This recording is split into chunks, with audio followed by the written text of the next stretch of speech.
In the Door with Bassline Grid.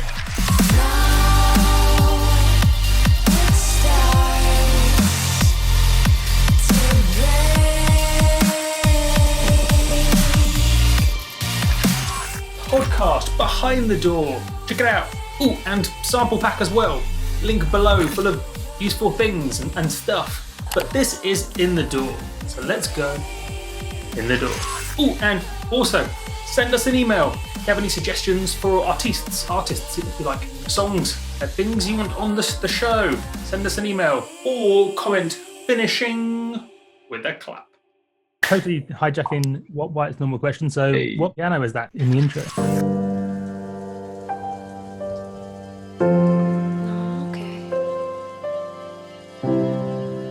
That is just a contact piano. It's like an old grand piano that I found. It's this upright, intimate, modern piano. It's pretty nice. It has kind of like slightly detuned sound too. And it's funny because I actually have something that looks almost exactly like this downstairs. I just couldn't be bothered to go down and record it.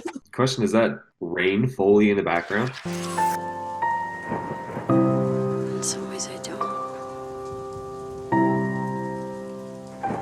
Do you?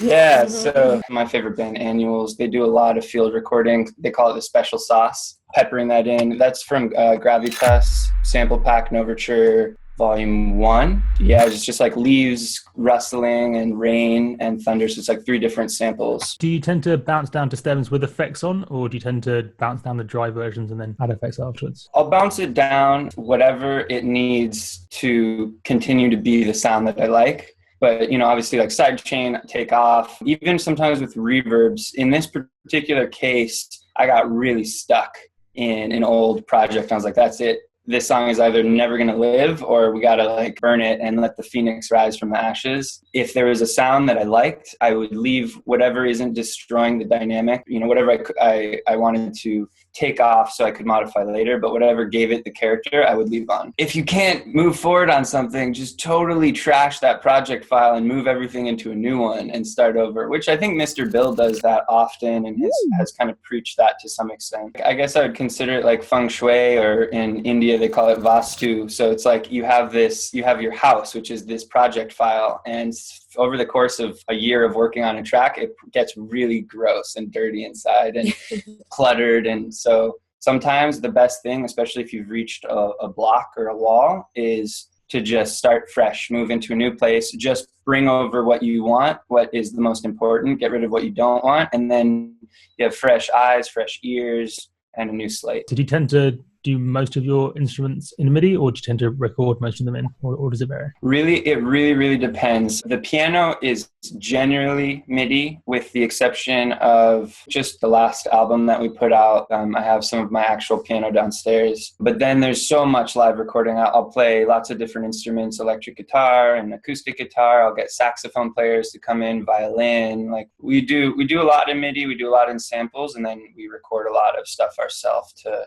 really give it time, love, and attention that I think the music deserves. This song took a really long time to finish. Why is that? Yeah, sometimes our process just happens that way, where we have to struggle through a song over and over again. And so this one, I think the verses came pretty easily, but it was mostly the chorus that felt like it lived like 5 different lives before we settled on really the final version. And sometimes it just takes us forever to actually discover the nugget of gold that we need to find.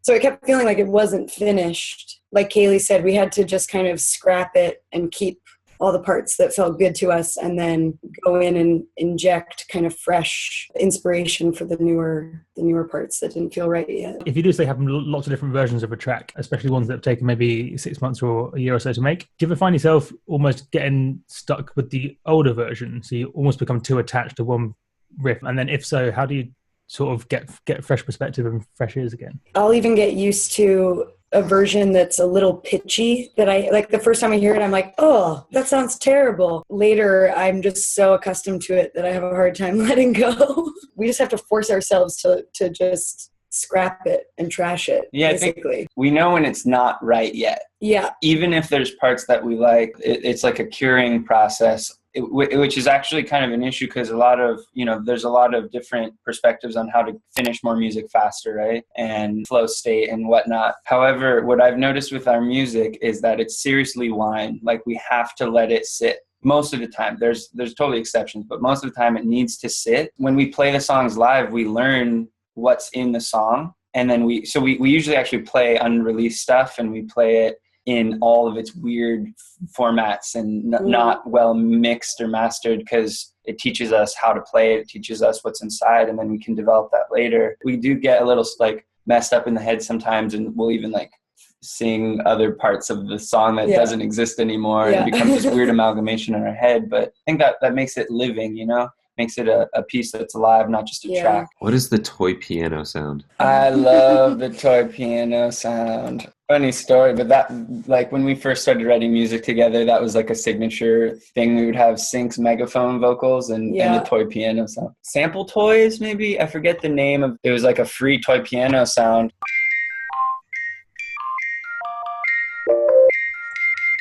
So it was like a little chord progression arpeggio.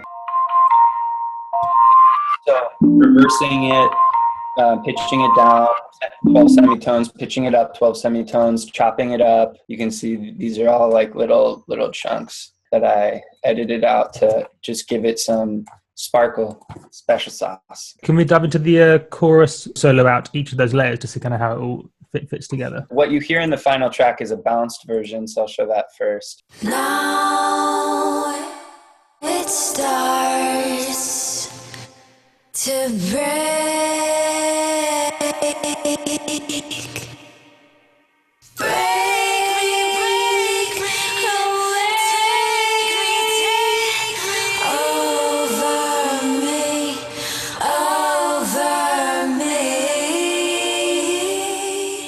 And so then, beautiful. Yeah, she's got really amazing pipes. And all this was, this was done at a distance. All these, yeah. So she recorded these in New York.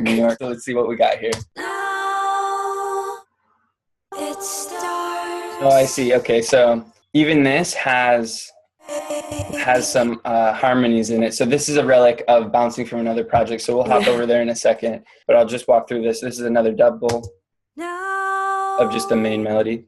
It starts. So with these, I love chopping the ends of words. And if I don't chop on the down, you either chop on the one or the two or whatever, depending on what grid you're working at. But I've noticed like one influence of ours is Beats Antique, and they do this a lot with instruments. And this genre is not at all like them, but still applying things you like from other producers and musicians in a different genre is like a cool way to just see what weird things come out. So I love the stutter. Stutter vocals aren't like groundbreaking, but it starts to break. Also sometimes extreme melodyne, like that.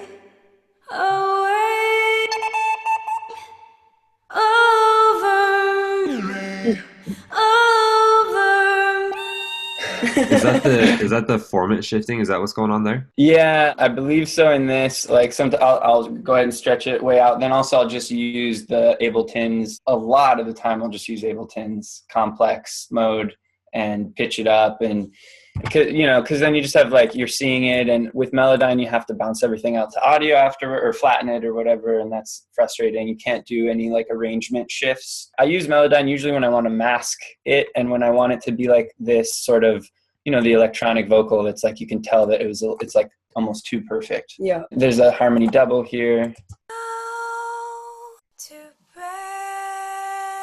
So like all together we'll just. It starts to break. So that's upper. Away over me, over me. How is the release going, by the way? Today. This Yeah, is like today. T-minus a few hours. Yeah. Yeah. We're pretty excited. It's nothing too complicated.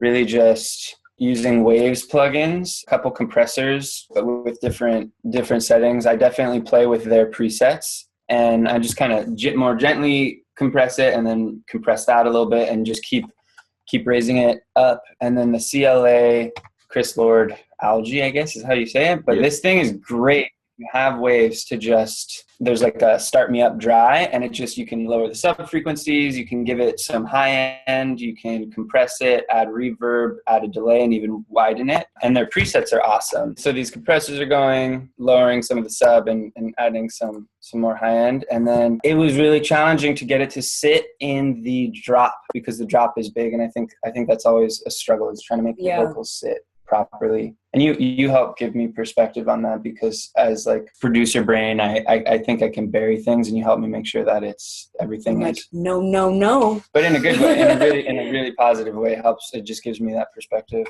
So OTT kind of helped a lot, actually, just push it through. It adds a lot of artifacts, but it kind of worked, give more high end to everything, and just fuzz, honestly. 2 reverbs, again, like not everyone agrees with it, but if you have like a nice wet signal and then you put a different space on it, it can just stretch it out in interesting ways. Is that the return tracks we're using, or are they not used in the end? So there's just a small delay here. To break.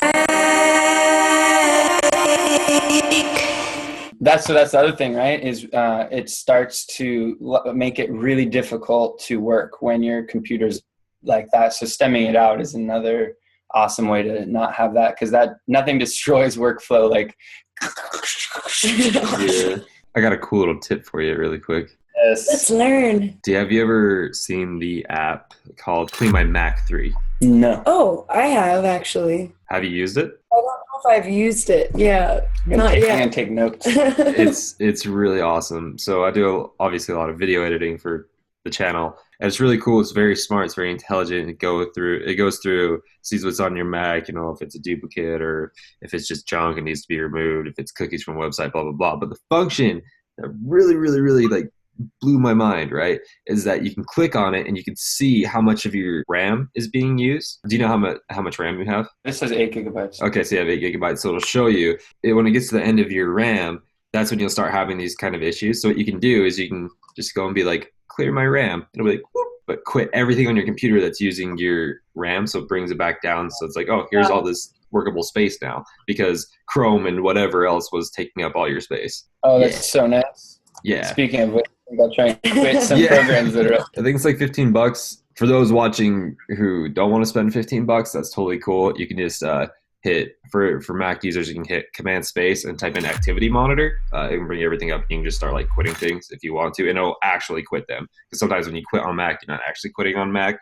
We're getting into some really geeky details, but it helps out in the long run. It makes it or breaks it, honestly. If you can't work efficiently and quickly, it just destroys the process. How do you approach writing all the harmonies, or is it just as simple as keep trying things until it starts to feel right? Most of the time, I will hear something right away, and I'm a big fan of just like going to the 3rd or going to the 5th. Like that's where I'm like, oh, okay, that feels nice. And I love sort of the R&B sound. So I'm often going in that direction, but we'll always reassess and kind of try to find new nooks and crannies that are different. And sometimes Kaylee will say like, hey, I'm hearing this thing. Can you try this? Or Kaylee will even throw some vocals on and thicken it. And we just, again, are sort of revising till the last possible second. Literally, like the mastering engineer is waiting on the track, and we're like, well, maybe if we just add a harmony here. That's the best part, right? Is that, well, it's fun. It keeps it fresh the whole time. We're always constantly writing and creating, and I think that's what helps us feel like we're not going to get too sick of the track too early, especially with one like this that takes us a couple of years to finish. Also, like maybe not this one in particular, but maybe often I will write something that's not particularly in her key, and so the vocal that she can deliver is like the main vocal isn't in her most comfortable range. So then the harmonies are actually where you kind of can let loose a little bit more, because it ends up being more in your range. Sometimes I'm just not conscious of where I'm writing. I'm starting to write a song. So most of the time when you guys work together, the majority of it Was roted. The majority was roted. Was the majority of it roted?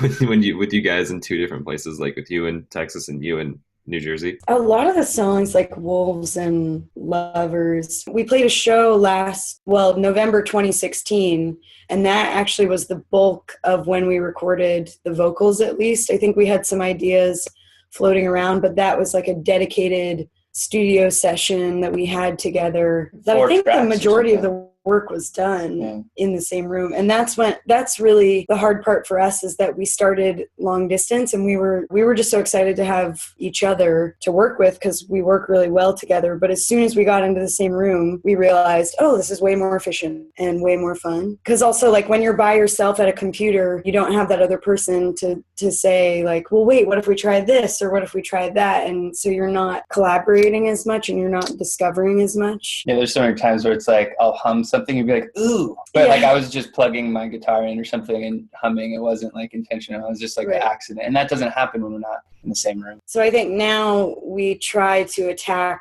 writing in the same room if we can. And so the majority of Give and Take, I would say, was done in Austin together. Yeah, like Forever Young and Fortune Teller and Wolves. There's more songs, I know. But yeah, at least 4 or 5 of them were done at one time. Mini Wachoni, it was done in a block, and then we finished it. And how is it working from a distance? Obviously, you were saying, like, when you guys are in the same room, there's like special magic in the air, like special creativity. But I mean, like, how is it working from a distance most of the time? I think it's sort of fun. I mean, it's fun to get an email or get a message from Kaylee saying, like, hey, check Dropbox right now, like right now.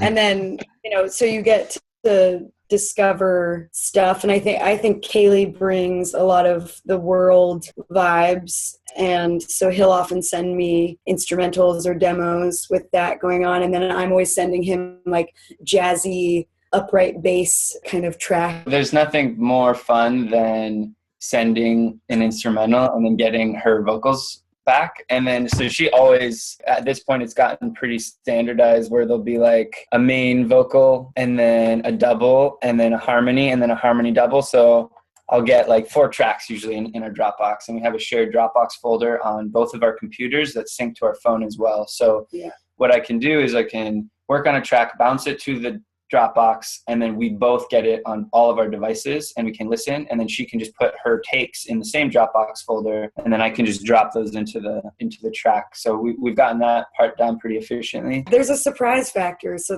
that's fun, but then there is the frustrating side of things take longer. We don't have the other person's perspective. It's just inefficient, I guess, at times. More fun to write together for sure. This kind of speaks to my soul because me and Multiplier are on the other side of the world, either side of the worlds, either sides of the world. It is definitely 6:30. Yeah. And so I'm just wondering how it works for other people too. Am I right in saying you're sidechain compressing the vocals to the bass there with that compressor? I'm not sidechaining the vocals at all currently. Oh yeah. Yeah, so the bass is actually sidechained. Yeah, so were you asking if the bass is sidechained to the vocals? Vocal dipping the level of the bass. The bass is definitely riding on the vocal. I think that helps it cut through, and then I have the kick snare affecting it as well. And are there any sort of techniques that you did in this track that you don't normally do? We do this in other tracks, but not in this way. Pre-drop vocal glitch thing.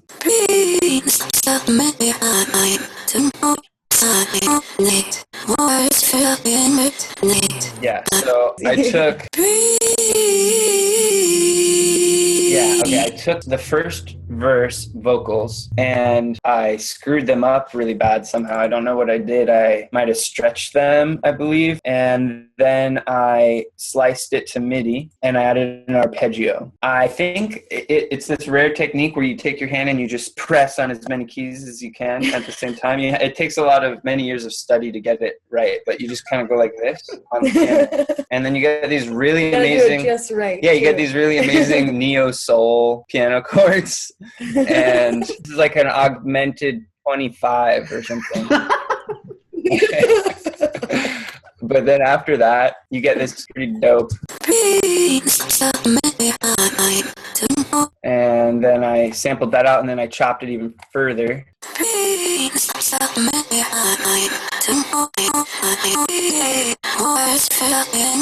I think, could you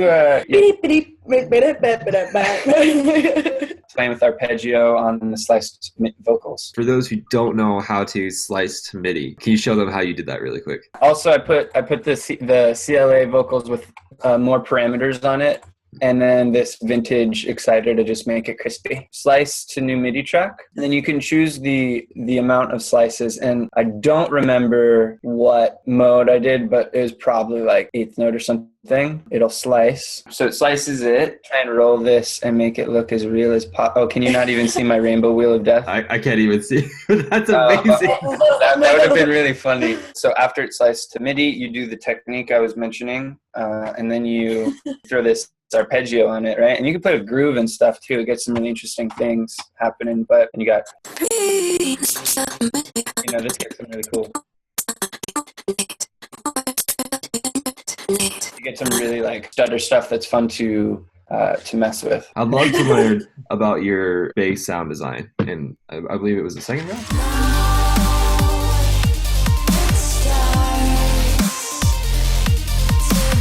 Actually, what started this song was the bass. And so this is a relic actually of the first project file, but it did not sound as good as it did at the end, obviously. But there's something in it, this super saw Reese bass thing. One of my really big influences is Coven. And Max, the producer of them, he just has the most gnarly drops, but it's still so melodic, and so that was always inspiration. But basically,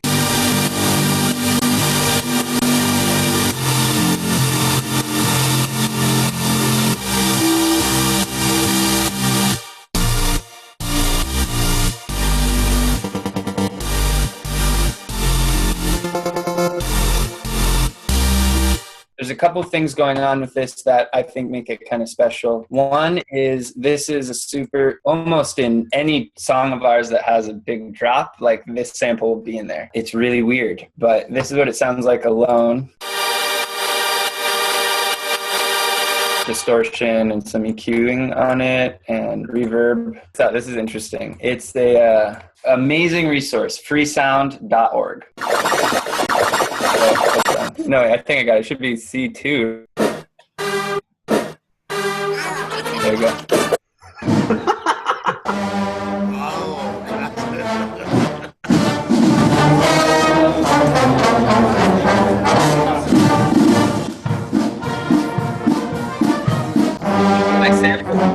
I sampled some. Oh my god! Let's see. Yeah, I sampled this little chunk right here, coming up. Right here. The big horn stab, I guess. That's like a weird, like, Balkan marching band playing some thing, and I don't even know how that happened. But anyway, it creates a super weird high string sound, and so I'll usually do an octave chord where it's like you do whatever the root note is, and then an octave, and then another octave, and then a couple, maybe a fifth or the minor third to give it some definition or whatever. But that is the top layer of so many of our drops. And you could, whenever I've used like just a saw from a synth, it's not real enough. So I like that this is audio recording, and it's very like, I don't know, just gives it energy. This is also in a lot of drops, but it's just a Reese. Without, all of this stuff, it's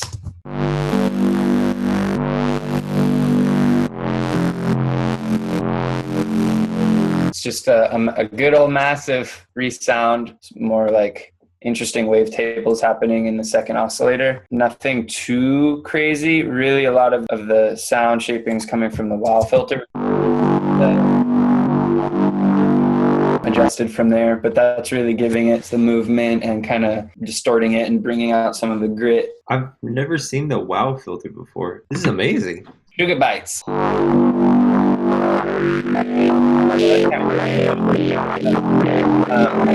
And then distortion, and so that's the main like mid bass sound. Then we have this lead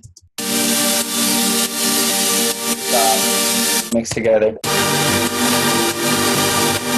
Gives it a thicker high end, and then the sub bass is super simple. Really, just I don't even think I'm automating that ever. For some reason, somewhere else I did, but sine wave. I put this kick type preset on it. Psymbionic taught me this trick. You can kind of fatten up the low end with this preset, and then you can adjust the decay of it, how much it gives it this kind of like fat, low tail, and then saturating it a bit. And also, again, Psymbionic helped me with this linear phase EQ for the sub. He gets the credit on that because I still don't really get it.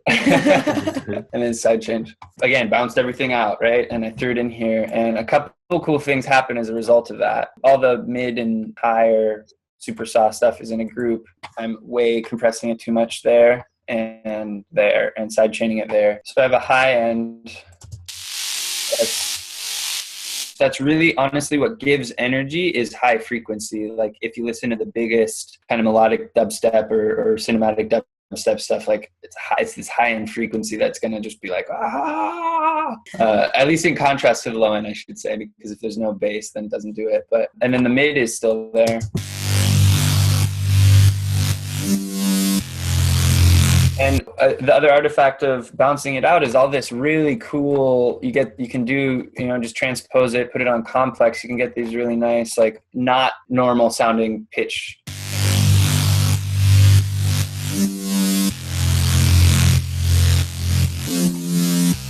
And when you put that with the sub,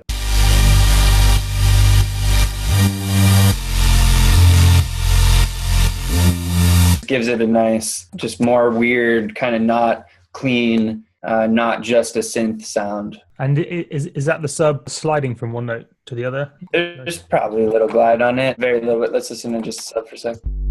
Yeah, because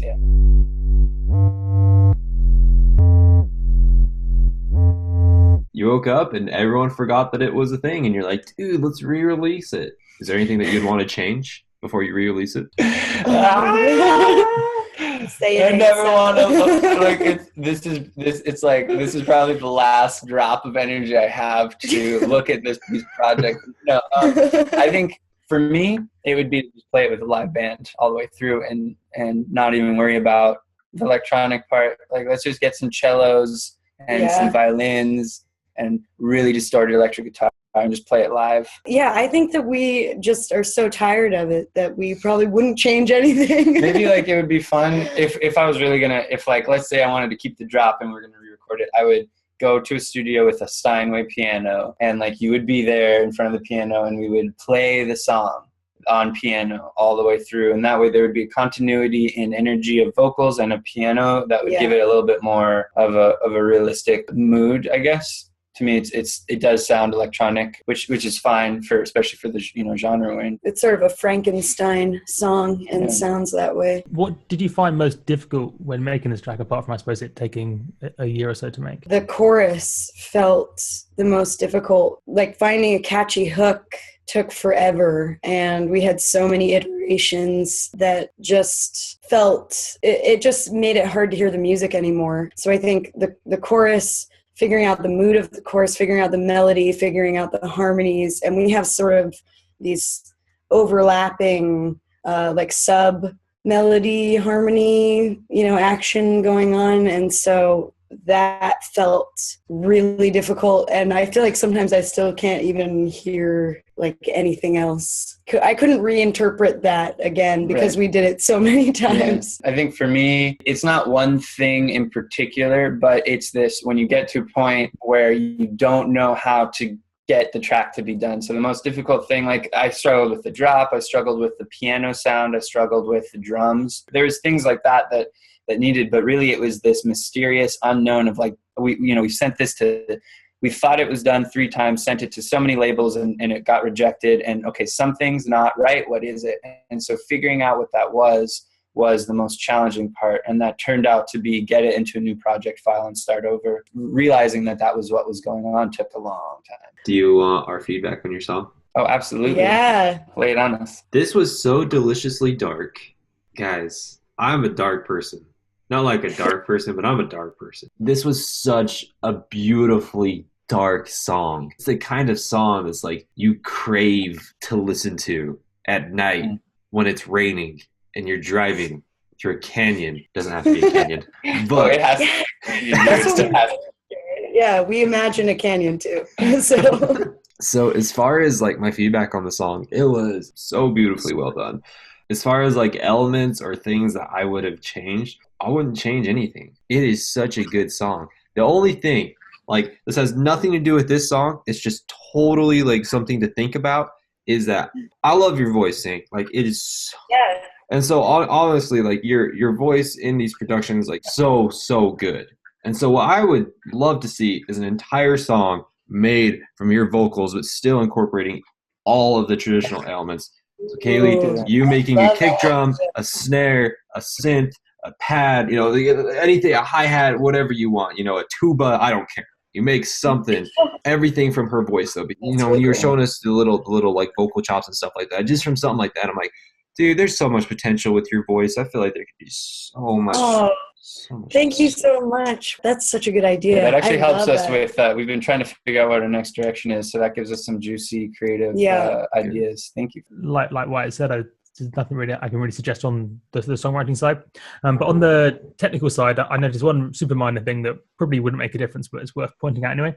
So on the sampler where you sample that marching band thing, interpolation mode was on normal. Do you know about the interpolation mode on the sampler? Under interpol in the bottom right corner, it's basically like a quality mode for the sampler. So by default, it's actually not in the highest quality mode. As soon as you go more than, say, 3 octaves, then I normally kick it into best interpolation. And then also if you're looping over an extremely short distance, so if you're looping over like 5 or 6 cycles, you're doing one of those crazy fast loops, then you'll definitely hear a difference. So as I say, most of the time you probably won't hear a difference. That's why Ableton has it defaulting to normal. But yeah, especially when you're doing 3 or 4 or 5 octaves upwards, it's worth just kicking it into a best interpolation. That's awesome. Yeah, I never knew what that did, and that's great. That's a really good tip to know in the future too, just like working with samples in there. Did you guys have a good time? Yeah, this you guys was are so great. fun.